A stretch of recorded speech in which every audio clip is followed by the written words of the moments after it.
الملفات الحساسة التي تحدث عنها في هذا الحوار مولاي هشام العلوي، ملف الصحراء الغربية ملف مهم بالنسبة للمغرب، فهو من بين أهم النقاط بالنسبة للمغرب والمغاربة الوحدة الترابية، وأدعوك وأدعو المشاهدين للاستماع إلى رده.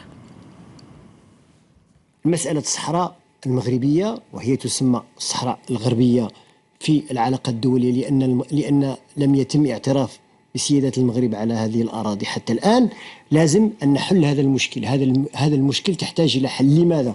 لأنها تشكل حاجز أمام بناء المغرب العربي. طبعا الجزائر لها دور، ولكن الحل في يدنا ماشي غير في يد الجزائر، والحل يمر عبر ديمقراطية المغرب ويمر عبر اللامركزية.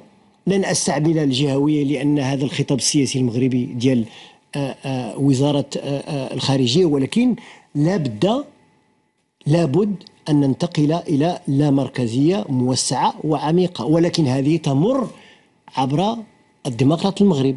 إلا أننا لم نشجع ذلك، شجعنا الزبونية، والزبونية لا تؤدي إلى المواطنة، بل بالعكس، مما ولدت غضب، وولدت أيضا المزيد من الإحساس للانفصال لدى سكان هذه المنطقة.